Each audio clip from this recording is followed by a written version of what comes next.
وينور قلوبنا ويرحمنا ويلطف بنا ويتوب علينا ويختم لنا ولكم بالحسنى في خير ولطف وعافية. ولن أن الله تعالى يرزقنا علما نافعا وعملا متقبلا ورزقا كثيرا حلالا طيبا وبدنا صحيحا وحالا جميلا وعمرا طويلا في طاعة الله وفي طاعة رسول الله صلى الله عليه وآله وسلم. ولن أن الله تعالى يرزقنا رزقا تكفينا وبيوتا تأوينا وزوجة وذرية صالحة طيبة تعيننا على دنيانا وآخرتنا. الفتح على هذه النيات وعلى كل نية صالحة. وإلى حضرة النبي محمد صلى الله عليه وآله وسلم وأصحابه وأزواجه وذريته وأهل بيته وأنصاره وأصحابه ثم إلى أرواح جميع الأنبياء والمرسلين وآل كل منهم والصحابة أجمعين. وثم إلى خصوصا نبي الله خضر عبد العباس فلياب الملك عليه السلام. وثم إلى أرواح جميع الخلفاء الراشدين سادتنا أبي بكر وعمر وعثمان وعلي وطلبة العشرة المبشرين بالجنة رضي الله تعالى عنهم وأرضاهم أجمعين. وثم إلى أرواح جميع الأولياء والشهداء والصلحاء والأقدام والأمجاد والأوتاد وسائر عباد الله الصالحين. ثم إلى أرواح جميع أهل الدرب وأهل الباطن وأهل النوبة وأهل النور وأهل الحل والعلي جميع أهل الخطوة رجال الغيب الصالحين أجمعين من مشارق الأرض إلى مغاربها. ثم إلى خصوصا سيدنا الإمام الحبيب أحمد بن زيد بن علوي الحبشي. وثم إلى خصوصا سيدنا الشيخ محمد نواوي بن عمر البدني. وثم إلى أرواح خصوصا سيد الوالد الحبيب عبد الرحمن بن حماد السنجاب والحبيب عبد القادر بن أحمد السنجاب والحبيب عبد الله بن إدريس بن حوض الأطراس. وثم إلى حضرة خصوصا سيد الوالد أستاذنا البركة الحبيب عمر بن عبد الرحمن السنجاب وابنه الحبيب السنجاب بن عمر السنجاب. ثم إلى أرواح خصوصا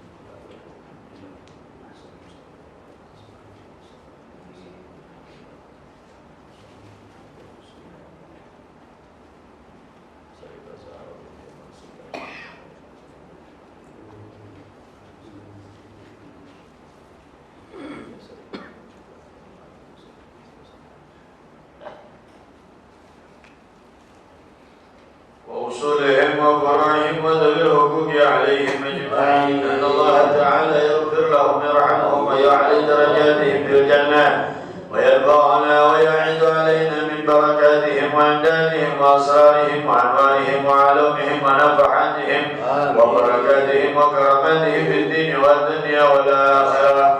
ثم إلى أرواح آبائنا وأمهاتنا وأجدادنا وجداتنا وأعمامنا وعماتنا وأخوالنا وخالاتنا. وثم إلى أرواح جميع مشايخنا ومعلمنا في الدين. وثم إلى أرواح جميع من تعلق بقلوبنا. وثم إلى أرواح جميع المسلمين والمسلمات والمؤمنين والمؤمنات. أن الله تعالى يغفر لهم ويرحمهم ويجعل الجنة مثواهم. الفاتحة. أعوذ بالله من الشيطان الرجيم. بسم الله الرحمن الرحيم. الحمد لله رب العالمين الرحمن الرحيم مالك يوم الدين. إياك نعبد وإياك نستعين. اهدنا الصراط المستقيم صراط الذين أنعمت عليهم غير المغضوب عليهم ولا الضالين. رب اغفر لي ولوالدي آمين. Silakan dibuka. Kitabnya ada di halaman 7. Arkanul Islam. Halaman 7 3 baris dari bawah ya. Arkanul Islami. Bismillahirrahmanirrahim. Alhamdulillah rabbil alamin wa bihi nasta'in ala umuri dunya الدنيا والدين. اللهم صل على سيدنا محمد وعلى آل سيدنا محمد مفتاح باب رحمة الله عدد ما في علم الله صلاة وسلاما دائمين بدوام ملك الله. أما بعد، قال الشيخ المؤلف رحمه الله تعالى وأدام النفع به وببركة علومه وبكم في الدارين آمين. رضي الله تعالى عنكم وقال رضي الله عنه رب اشرح لي صدري ويسر لي أمري واحلل عقدة من لساني يفقه قولي. سبحانك لا علم لنا إلا ما علمتنا إنك أنت العليم الحكيم. Bismillahirrahmanirrahim. Qala radhiyallahu ta'ala anhu arkanul Islam, rukun-rukun Islam, pondasi-pondasi atau rukun-rukun Islam. Arkanul Islami khamsatun, rukun-rukun Islam itu khamsatun, ada 5. Sama kita ketahui, semua umumnya umat Islam tahulah rukun Islam itu ada 5. Yang pertama syahadatu an la ilaha illallah wa anna muhammadar rasulullah. Yang pertama rukun Islam itu adalah mengucapkan 2 kalimat syahadat yang lafaznya bunyinya asyhadu an la ilaha illallah. Syahadatu an la ilaha illallah, bersaksi, berkeyakinan, beriktikad dan mengetahui bahwa an la ilaha illallah tidak ada Tuhan yang patut disembah di alam dunia ini melainkan hanya Allah Subhanahu wa ta'ala. Itu harus kita yakin, dan dengan seyakin-yakinnya, dengan sebenar-benarnya, dan tidak boleh ada ragu sedikit pun. Kalau saja sedikit ada ragu di hati kita apakah Allah itu ada, maka iman kita dinyatakan tidak sah. Betul-betul berkeyakinan, beriktikad, mengakui, iqrar di dalam hati kita, i'tiqadan jaziman alla ma'buda bihaqqin, bahwa tidak ada yang boleh disembah di alam dunia ini dengan sebenar-benarnya kecuali hanya Allah Subhanahu wa ta'ala. Dalil naklinya dalam Al-Quran banyak. Walillahi ma fis samawati wa ma fil ardh. Milik Allah, Allah yang menciptakan langit, Allah yang menciptakan bumi. Yang tidak mungkin adanya alam semesta kalau tidak ada yang menciptakannya. Akal kita nggak bakal terima adanya ini tisu, kecuali ada yang bawa dan meletakkan di atas meja ini. Kalau kita bilang dari mana adanya tisu ini, ada sendiri, akal kita nggak bakal nyambung, akal kita nggak bakal nerima. Tentu adanya tisu ini menunjukkan bahwa ada yang meletakkan, ada yang membawa tisu ke atas meja ini.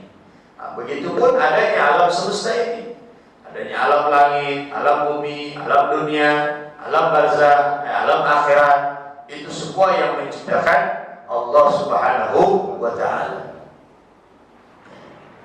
Syahadatu an la ilaha illallah, yang pertama bahwa bersaksi an la ilaha illallah, tidak ada Tuhan kecuali Allah, wa anna muhammadar rasulullah, dan juga meyakini dan beriktikad bahwa Nabi Muhammad itu adalah utusannya Allah. Nabi Muhammad adalah i'tiqad annallaha arsala Muhammadan ilal khalqi liyu'allimahum dinahum, yaitu beriktikad bahwa Allah mengutus Nabi kita Muhammad sallallahu alaihi wasallam liyu'allimahum dinahum, kepada seluruh makhluk, untuk mengajarkan kepada setiap manusia itu, kepada seluruh makhluk khususnya manusia dan jin, dinahum, akan ajaran agama Allah. mengucapkan dua kalimat syahadat ini disebut namanya muslim. Mukmin, beriman kepada Allah. Makanya Syekh Nawawi menyatakan likulli muslim mukmin wa laysa kullu mukmin musliman. Likulli muslim mukmin, setiap muslim sudah pasti mukmin. Wa laysa kullu mukmin musliman, tapi tidak semua mukmin dikatakan muslim. Apa maksudnya? Likulli muslimin mukminun. Setiap orang muslim itu sudah pasti mukmin. Artinya orang yang menjalankan sholat, yang menjalankan puasa Ramadan, yang menjalankan haji umrah, yang menjalankan zakat, itu sudah pasti dia mukmin. Orang yang sholat, orang yang puasa, orang yang zakat sudah pasti beriman kepada Allah. Gak nantinya dia kalau beriman kepada Allah dia harus sholat. Tapi tidak semua mukmin dikatakan muslim. Banyak orang ngaku iman kepada Allah, tapi masih banyak juga yang nggak sholat. Gitu. Banyak orang ngaku sama Allah, banyak duitnya, tapi nggak mau pergi haji.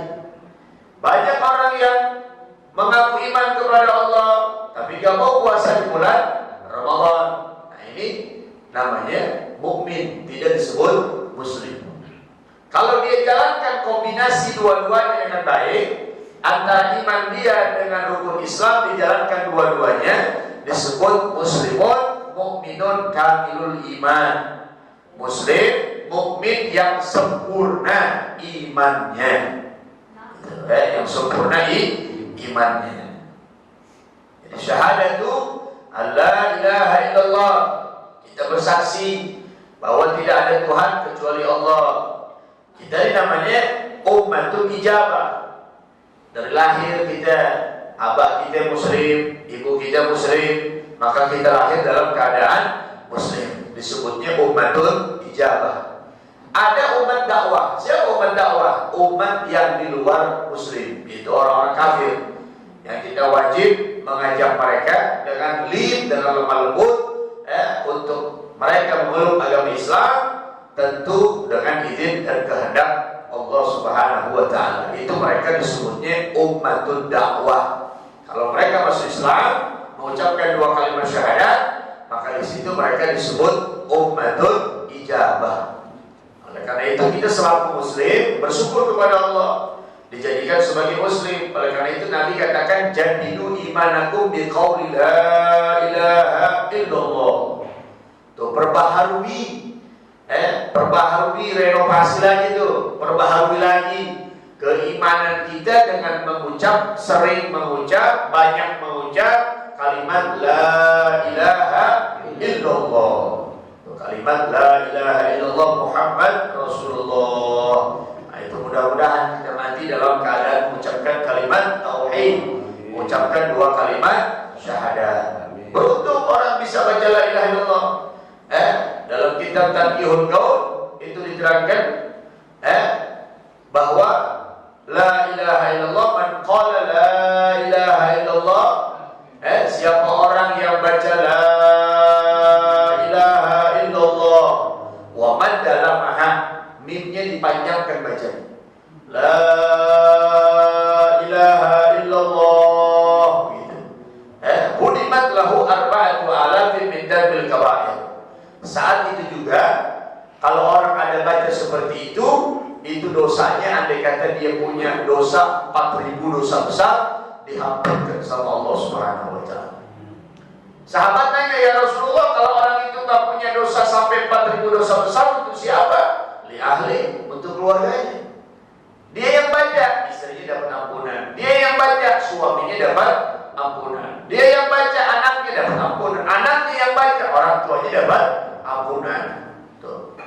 Kalau keluarganya pun gak punya dosa besar sebanyak 4.000, untuk siapa ya Rasulullah? Lijiraniha, untuk para tetangganya. Tuh, beruntung makanya. Kita punya tetangga orang Islam yang soleh, yang baik, yang alim.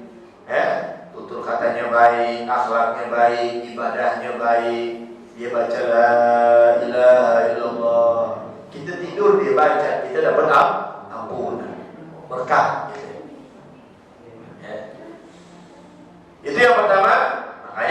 saat kita hidup, jangan sia-siakan hidup.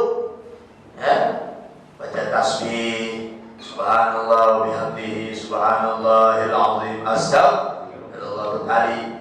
Habis sholat sunnah fajar kita baca subhanallah wa bihamdihi, subhanallahil azim, astagfirullah. Memuji Allah lalu minta ampun. Subhanallah wa bihamdihi, maha suci Engkau wahai Allah, wa bihamdihi dan maha terpuji. Subhanallahil azim, maha suci Engkau dan maha tinggi ya Allah. Astagfirullah, aku minta ampun. Setelah kita puji Allah, kita minta ampun. Cuman kadang-kadang entah kenapa ya, mungkin karena ngantuk kali, makanya yang bacanya yang doang, yang bacanya Pak Haji Watiri doang, yang bacanya nggak di mana-mana begitu sama. Jadi nggak mau angkat suaranya. Subhanallah bihamdihi, subhanallahil azim, astagfirullah, khafifatan ala lisan. Dua kalimat yang ringan diucapkan oleh lidah kita. Thaqilatan fil mizan, tapi dua kalimat ini dapat memberatkan timbangan kita nanti. Apa itu? Subhanallah bihamdihi, subhanallahil azim. Setelah itu minta ampun sama Allah. Makanya dijamin orang yang lazim, orang yang istiqomah baca ini setiap hari 100 kali, rezekinya gak bakal sempit, rezekinya gampang. Nabi kasih jalan tuh, kalau pengen bermurah rezeki, gampang rezekinya, baca itu aja sebelum sholat subuh. Dan yang amalin itu ahli sunnah wal jamaah. Ahli sunnah wal jamaah itu amalin itu. Sebelum sesudah sholat sunnah fajar, baca subhanallah bihamdihi, subhanallahil azim, astagfirullah. Mudah-mudahan nanti kita makin kompak bacanya, makin serempak bacanya, biar terlihat syiar Islam. Karena emang ibadah subuh itu ibadah yang paling berat dibandingkan ibadah sholat yang lain. Makanya perhatikan sholat subuhmu, maka dijamin rezekimu. Kalau orang yang memperhatikan sholat subuhnya dengan baik, hidupnya gak bakal susah. Meskipun kelihatan dia gak kaya, tapi berkah hidupnya. Cukup aja rezekinya, gara-gara dia memperhatikan sholat subuhnya. Didahului dengan tasbih, puji Allah. Setelah itu minta ampun sama Allah. Astagfirullah. Man lazamal istighfar, siapa orang yang melazimkan istighfar, kata Nabi, ya Allah likulli hammin faraja. Allah jadikan segala macam keresahannya jalan keluar. Kita punya masalah, dikasih jalan keluar. Kita punya problem, dikasih jalan keluar. Berkat lazim istighfar. Wa yarzuquhu min haitsu la yahtasib. Allah akan berikan dia rezeki dari tempat yang tidak disangka dan diduga-duga. Gitu. Cuman istiqomah ini yang susah dari kita. Mudah-mudahan sisa-sisa umur kita ini Allah berikan kita selalu taufik, hidayah dan kemampuan untuk bisa selalu mengamalkan ilmu yang bisa kita dapatkan. Itu yang pertama. Jadi yang pertama, rukun Islam itu syahadatu an la ilaha illallah, bahwa bersaksi, berkeyakinan tidak ada Tuhan kecuali Allah, wa anna Muhammadar Rasulullah, dan bahwasanya Nabi Muhammad adalah utusannya Allah, Rasulnya Allah, wala nabiyya ba'da, dan tidak ada nabi setelah Nabi Muhammad. Tidak ada lagi Rasul setelah kerasulan Nabi Muhammad. Jadi kalau ada yang ngaku-ngaku nabi, jangan dipercaya udah. Walaupun dia bisa terbang di langit, bisa jalan di air, umpan dibakar api, bisa nurunin hujan segala macam, jangan dipercaya sudah. Itu bisa istidrak, uluran dari Allah, penghinaan dari Allah.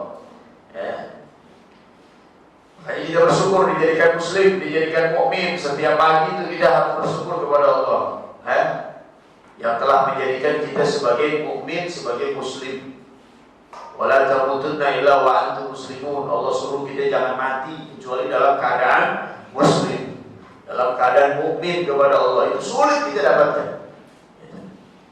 Yang kedua, wa iqamus shalah, mendirikan salat, menjalankan salat, al-mudawamatu 'alaiha, kerjakan salat dengan istiqamah, fi awqatiha, pada waktu-waktunya, zuhur di waktu zuhur, asar di waktu asar, jangan salat zuhur di waktu asar. Sholat asar di waktu maghrib, misalnya begitu. Itu nggak boleh begitu, kecuali dalam perjalanan. Musafir kita, lagi keluar kota misalnya, boleh di jamak, boleh di kosong. Dalam keadaan normal, dalam keadaan hadir semacam ini, tidak boleh kita gampang-gampangin masalah sholat. Al-mutahawwin di sholat, yuksa an yamuta min tatasum. Khawatir orang yang suka meremehkan sholat itu matinya mati su'ul khatimah. Al-mudawwatu fi awqatiha, istiqomah mengerjakan sholat. Tuh, jadi Islam seseorang akan kuat manakala dia mengerjain sholat. Makanya man aqama sholat faqad aqama din. Siapa orang yang mendirikan sholat berarti dia menghidupkan agamanya. Wa man tarakaha, siapa orang yang meninggalkan sholat faqad hadama din. Berarti secara nggak langsung dia sendiri yang menghancurkan ajaran agamanya. Jadi kalau kita sholat berarti kita menghidupkan Islam. Kalau kita yang selaku Muslim justru meninggalkan sholat, bukan orang lain yang menghancurkan Islam, justru kita sendiri yang menghancurkan agama Islam kita. Biarkan lihat dengan rukun-rukunnya, pelajari rukun-rukun sholat. Jangan asal sholat. Ketika ditanya, itu sholat dia tahu gak rukun-rukun? Nggak tahu, ada ikut-ikutan aja. Nah itu nggak asal begitu. Wa kullu man bighairi ilmin ya'mal, siapa saja yang beramal, berbuat, beribadah bighairi ilmin, tanpa ada ilmu, tanpa didasari, ditopang dengan ilmu yang benar, amaluhu mardudah, maka amalnya ditolak, la tuqbal, tidak diterima sama Allah. Maka lihat, nanti di kitab ini kita bahas tentang rukun-rukun sholat, mana rukun qalbi, mana rukun fi'li, mana rukun qauli. Ada rukun fi'li, ada rukun qalbi. Ya mungkin Ustaz Taufik di malam kami sudah membahas itu. Mudah-mudahan makin melekat kita, makin ngerti kita tentang rukun-rukun sholat. Wa syurutiha, dan kita pun harus ngerti syarat-syaratnya. Di samping rukunnya, syaratnya pun harus paham. Syarat itu sesuatu yang wajib dan sifatnya terus-menerus. Kalau rukun sesuatu yang wajib, sifatnya terputus-putus. Asyartu ma wajaba wastamarra. Yang namanya syarat sesuatu yang wajib, dan dari awal sholat sampai akhir sholat, syarat itu gak boleh batal. Berupa wudhu, itu syarat sholat. Kalau pertengahan sholat wudhu kita batal, ya sholatnya batal. Menghadap kiblat, masuknya waktu, itu syarat sholat. Suci daripada hadas kecil maupun hadas besar, tertutupnya aurat, itu merupakan syarat sholat. Itu harus ada dari sejak takbiratul ihram sampai kita salam. Di dalam hadis Nabi katakan, wa qala Nabi sallallahu alaihi wa alihi wasallam, idza taraka ar-rajulu fardatan wahidatan, apabila seseorang meninggalkan satu fardu, dia enggak sholat zuhur umpamanya, atau zuhurnya sholat, asarnya enggak sholat, atau asarnya sholat, maghribnya enggak sholat, atau seterusnya, satu saja sholat wajib ditinggalkan muta'ammidan, dengan sengaja-ngaja, nggak ketiduran, nggak kelupaan. Jadi udzur sholat cuma dua, karena kelupaan sama ketiduran. Bapak tidur dari jam 11 siang, bangun-bangun jam 4 sore, nggak ngendusin misalnya, nggak dibangunin, alarm juga nggak dipasang, karena capeknya, letihnya, jam 11 siang kita tidur misalnya, bangun jam 4 sore, lewat nggak tuh zuhur? Lewat, nggak ngendusin, itu nggak dosa. Tapi wajib diqadha sholatnya segera, nggak segera pun nggak apa-apa, nggak fauran dia, kecuali sengaja-ngaja qadha sholatnya. Kita tidur misalnya jam 2 malam, jam 2 pagi baru kita tidur misalnya, tahu-tahunya subuh kita lewat ngendusin jam 8. Jam 8 nggak kedengeran azan, nggak kedengeran speaker. Nah itu sekali apa-apa, jangan keseringan begitu. Ini keseringan subuh siang mulu. Gitu. Nah siapa orang yang meninggalkan sholat satu waktu muta'ammidan, sengaja sengaja dia tinggalkan, kutiba ismuhu ala babin nar, maka nama dia itu ditulis di pintu neraka. Namanya ditulis di pintu neraka. Wa an fulan bin fulan la budda min dukhulin nar. Apa kata Nabi? Fulan bin fulan itu dalam hadis. Si fulan anaknya si fulan. La budda, orang ini wajib dan harus min dukhulin nar, masuk ke dalam neraka Allah. Karena berani meninggalkan sholat satu waktu. Nah, makanya dalam kitab Al-Fawaidul Mukhtarah ada kisah yang diceritakan oleh Habib Ali bin Hasan Baharuni. Nah, di situ ditulis kisah Ja'at imra'atun ila Musa alaihissalam. Ada seorang perempuan datang kepada Nabi Musa. Datang di perempuan kepada Nabi Musa alaihissalam. Dia ketuk pintu rumahnya, lalu dia ucapkan assalamualaikum. Dijawab sama Nabi Musa. Waalaikumsalam, dibukain pintu. Apa permintaan ini perempuan? Kata ini perempuan, ya Nabi Allah, wahai Nabi Musa, tolong doakan saya. Saya datang dari jauh hanya untuk minta doa kepadamu. Tolong doakan saya agar Allah mengampuni dosa saya dan menerima taubat saya. Saya pengen taubat sama Allah, biar Allah ampunin saya punya dosa. Kau kan seorang nabi, engkau seorang rasul yang tentu doaku tidak akan tertolak. Maka dengan wasilahmu saya mohon, mudah-mudahan Allah mengampuni dosa saya.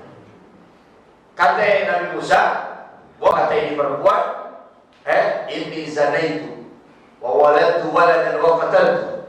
Hai Nabi Musa, dosaku sangat besar, dosaku sangat berat. Aku melakukan zina. Setelah aku hamil, lahir itu anak, aku bunuh anaknya. Dosanya besar kan? Besar banget. Dia zina. Pertama dia zina. Setelah anak itu dilahirkan olehnya, dia lahir dari perutnya itu anak, bukan dirawat, bukan dipelihara, malah dibunuh. Karena malu, menanggung malu. Diusir sama Nabi Musa, ukhruji ya fajirah hatta la tanzilan naru minas sama. Hai perempuan lacur, keluar engkau dari rumah. Jangan sampai Allah turunkan azab gara-gara ente. Keluar sana. Diusir sama Nabi Musa. Kharajat min indih. Maka ini perempuan keluar dari rumahnya Nabi Musa pun kasiratul qalb, dalam keadaan kecewa hatinya. Kecewa, harapannya gak dikabulkan sama Nabi Musa. Bukan didoain, malah diusir. Akhirnya begitu ini perempuan keluar, dalam keadaan kecewa hatinya, pada salah Jibrilu alaihissalam ala Musa. Maka malaikat Jibril turun nemuin Nabi Allah Musa atas perintah Allah.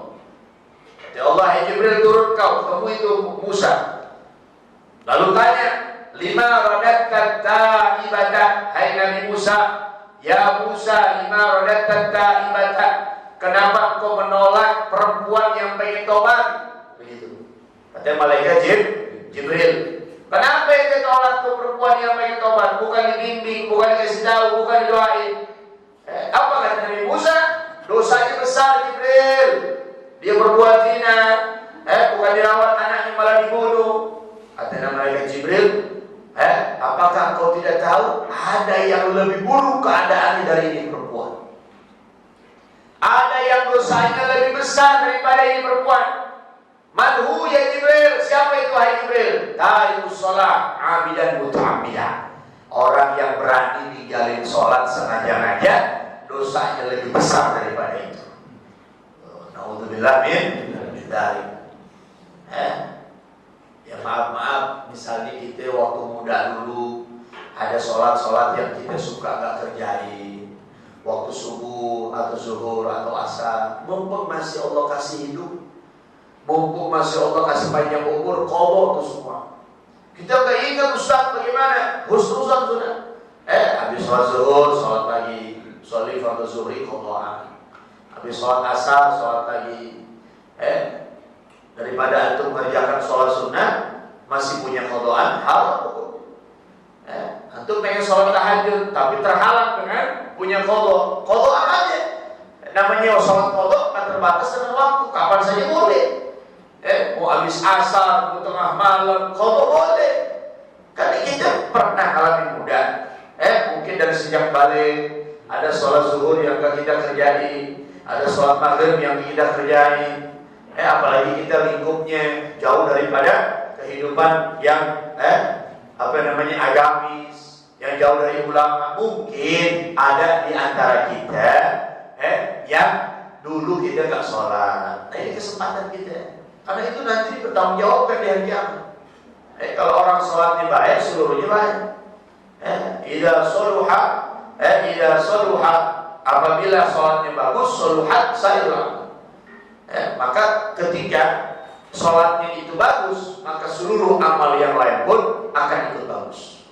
Wa idza fasadat, kalau sholatnya rusak, fasadat sairul amal, maka seluruh amal yang lain pun akan ikut rusak. Karena sholat awwalu ma yuhasabul 'abdu yaumil qiyamah. Sholat adalah perkara yang pertama kali dihitung, diperiksa oleh Allah Subhanahu wa taala.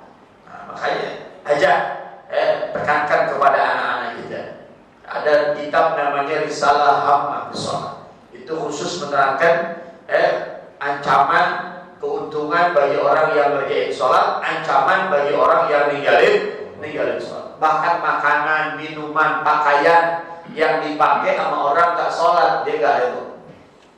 Makanan masuk ke dalam perut kita, ke dalam mulut kita nggak sholat, itu makanan melaknat kita.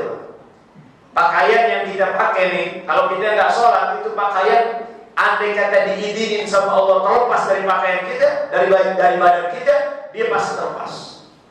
Karena dia nggak rela dipakai sama orang yang nggak sholat. Makanya kalau bangunin pagi anak buat sekolah, jangan buat sekolah doang. Bangunin, bangun sholat subuh. Ayo bangun, sholat subuh dulu, habis itu baru ke sekolah. Karena kan kita bangunin anak apa? Bangun sekolah, ntar telat. Buruan bangun sekolah, ntar telat.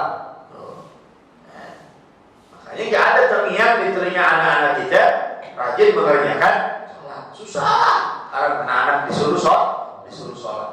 Gitu. Makanya bimbing anak-anak gitu. Jadi ada yang dosanya lebih besar daripada berbuat zina, membunuh seorang anak, yaitu orang yang berani ninggalin sholat. Hanya orang yang berani ninggalin sholat, yang gak sholat apalagi jadi qadha, itu begitu dia masuk ke alam barzakh pun Allah sudah seksa dia. Banyak cerita-cerita dalam kitab-kitab. Yang selanjutnya wa ita'uz zakah, dan wajib rukun Islam selain mengucapkan 2 kalimat syahadat, mendirikan sholat, wa ita'uz zakah, bayar zakat, tunaikan zakat. Ada zakat fitrah, ada zakat mal, ada zakat tijarah, zakat macam-macam. Itu nanti bagiannya ada. Ya, ada zakat emas perak. Ada air ya? Air minum ada.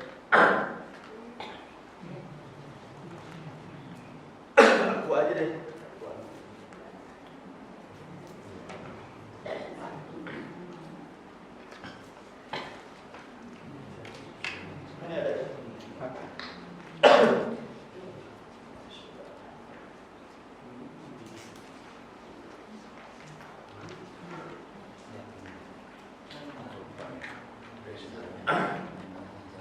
Wa ita'iz zakah, dan membayar zakat.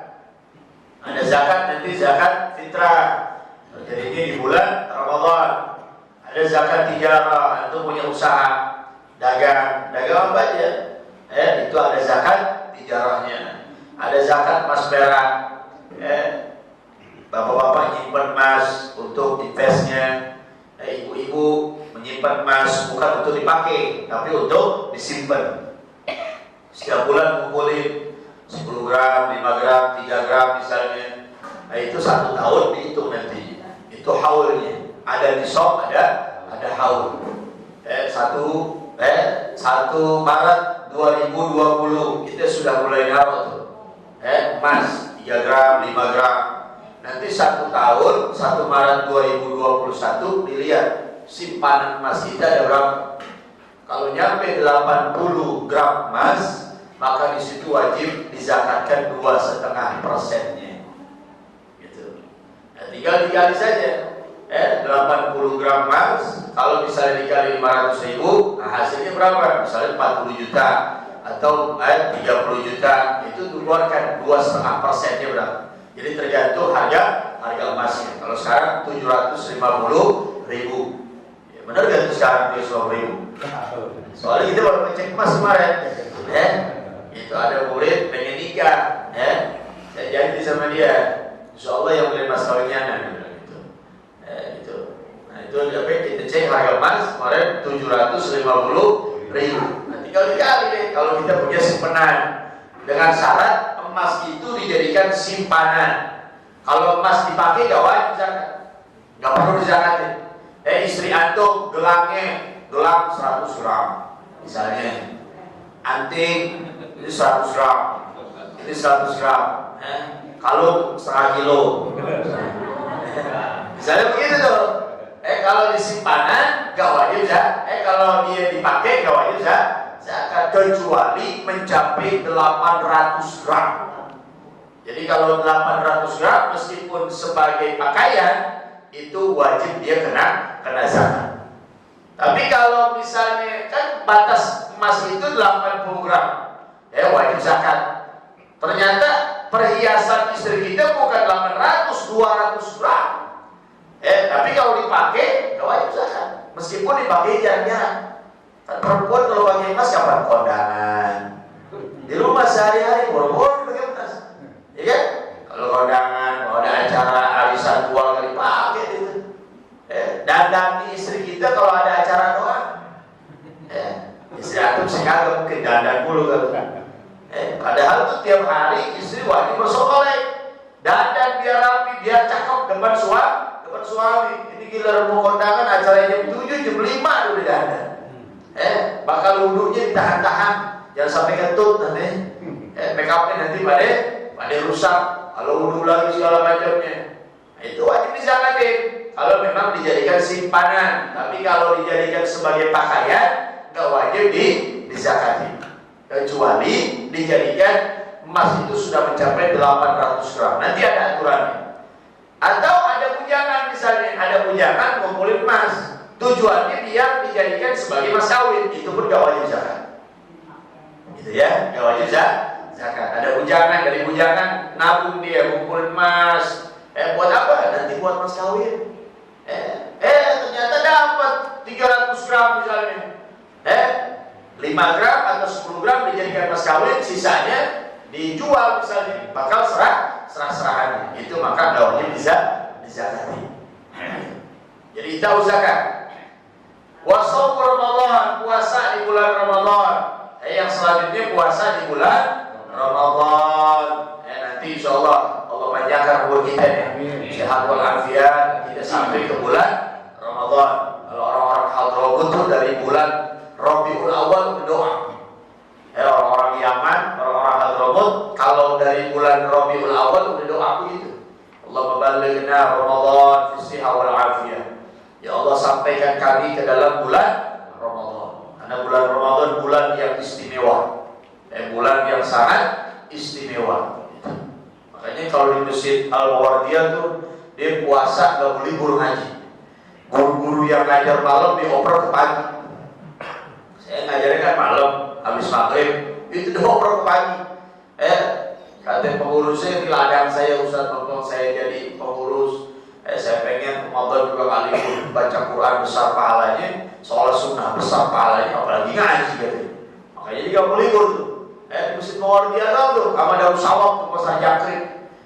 Juga dia nggak boleh libur, terus aja. Jadi nyambung walau Ramadan. Jadi habis sholat subuh begini, ngaji lagi. Nah, itu besar. Kita sholat sunnah di bulan Ramadan dapat pahala wajib. Pahala wajib dilipat gandakan. Nah, makanya perhatikan nanti bulan Ramadan. Baca Quran di bulan Ramadan pahalanya besar. Sedekah di bulan Ramadan dilipat gandakan sama Allah. Itu khusus untuk siapa? Untuk umat Nabi Muhammad SAW. Kalau kita enak setahun sekali puasanya, kadang 30 hari, kadang 29 hari. Kalau Nabi Nuh itu puasanya 1 tahun puasa, 1 tahun berbuka. Nabi Nuh, Nabi Musa begitu juga. 1 tahun puasa nih, full setelah puasa. Nanti tahun berikutnya nggak puasa. Tahun berikutnya lagi puasa. Tahun berikutnya lagi nggak puasa. Kita nih cuman 1 tahun 1 bulan. Cuman pahala yang diberikan oleh Allah untuk umat Nabi Muhammad mengalahkan pahala yang didapatkan oleh umat-umat yang lain. Luar biasa. Hujan. Ya. Lanjut mereka kan? Ada ibu kerja. Kalau dilihat sih bukannya pensiunan semua. Wajah-wajah pensiunan di mana? Yang kerja paling sedikit kali. Makanya perhatikan bulan Ramadan nanti. Sekarang kita masuk bulan Rajab. Nanti bulan Sya'ban. Gak berasa waktu. Waktu itu gak berasa. Waktunya iya, puasa aja. Lagi puasa kita ngitung ini kapan Lebaran. Ya? Gak berasa di Lebaran lagi. Begitu terus. Wasau Ramadan, puasa di bulan Ramadan. Wa hajjul baiti man istata'a ilaihi sabila. Dan pergi haji bagi yang mampu ilaihi sabila untuk menuju ke sana. Pergi haji ada syaratnya, pergi haji ada syaratnya, harus punya bekal yang cukup. Ongkos dia untuk ke Mekah ada, bekal dia untuk ke Mekah ada, bekal dia selama di Mekah ada, bekal dia untuk keluarga yang ditinggalkan juga ada. Ilmu yang memadai untuk ibadah haji dan umrahnya juga sudah cukup. Sekarang ada orang berangkat haji, ongkosnya ada, bekalnya ada untuk di sana. Keluarga itu bagaimana? Ya gimana yang dihaji pada deh. Paling hanya beliin Indomie kali 2 kardus selama dia pergi. Nah itu nggak boleh tuh. Belum wajib dia haji. Anak 2, istri 1, anak 2 misalnya. Tinggal di rumah, kita pergi haji sebagai suami. Bang, nanti bagaimana nih bang? Ayahnya sama anak-anak makannya. Udah lu masak Indomie pakai telur tiap hari. Jangan juga begitu. Tempe tahu udah cukup. Nah itu nggak boleh, belum wajib dia. Belum wajib pergi haji. Beda lagi kalau ada yang bayarin, ada yang ongkosin. Kan namanya haji itu urusan gaib tuh, urusan rahasia Allah sudah. Ada orang kaya malah nggak mampu pergi haji. Ada orang susah malah udah haji. Gitu. Makanya diancam di zaman Nabi. Man malaka zadan wa rahilatan, kata Nabi Muhammad. Man malaka zadan, siapa orang yang punya cukup bekal. Bekalnya sudah cukup, buat dia ada, keluarga dia ada. Warahilatan, kendaraannya ada ke sana. Walam yadhhab ilal haji, tapi gak mau juga pergi haji. Uangnya ada, bekalnya ada, untuk keluarga ada. Orang kaya lah, cukup dia. Bisa dia pergi haji, tapi gak mau pergi haji. Ke negara-negara lain dia sampai. Faliyamut ala ayyi halin sya yahudiyan atau nasraniyan. Maka orang ini ketika mati boleh 2 pilihan matinya. Mati dalam keadaan Yahudi atau mati dalam keadaan Nasrani. Na'udzubillah min dzalik. Jadi bekalnya harus cukup. Bekal dia keluarga, itu berangkat haji, iya. Bekal keluarga ada kan? Alhamdulillah ada. Ongkosnya alhamdulillah ada. Untuk di sana bekal bagaimana di sana aja dah. Minta aja ntar makan di sana. Nah, itu tak boleh juga. Modal nekat namanya begitu. Nah, itu tak boleh begitu. Jadi semuanya harus benar-benar cukup. Ma'al ikhlas wa tasdiq. Dia lakukan itu semuanya, sholat, puasa, apalagi zakat, pergi haji, mal ikhlas, dilakukannya dengan penuh keikhlasan, wa tasdiq, penuh keyakinan. Selain dia ikhlas, dia pun harus yakin bahwa yang namanya sholat perintah Allah, zakat perintah Allah, haji umrah perintah Allah yang harus dilaksanakan. Faman lam yakun mukhlishan fahuwa munafiq. Siapa orang yang bisa ibadah cuma sekedar ikut-ikutan, mukhlishan, gak ikhlas dia ibadah karena Allah, fahuwa munafiq, maka orang ini digolongkan sebagai munafik. Ngakunya Islam, tapi kalau disuruh sholat susah. Sekalipun sholat ada maunya, pengen dilihat segala macamnya. Wa man lam yakun musaddiqan, dan siapa orang yang tidak meyakini di dalam hatinya bahwa sholat itu wajib, puasa itu wajib, bahwa kafir, maka dia hukumnya kafir. Dia gak yakin. Sholat perintah Allah, bukan sih? Puasa wajib gak sih? Misalnya dia begitu, wa man lam yakun musaddiqan, siapa orang yang tidak meyakini di dalam hatinya bahwa kafirun, maka dia hukumnya menjadi kafir. Nauzubillah min dzalik. Wa aslul iman, dan asal iman. Wallahu a'lam bishawab. Rabbi zidni ilman warzuqni fahma. Karena hujan ada kesempatan nih, baca dikir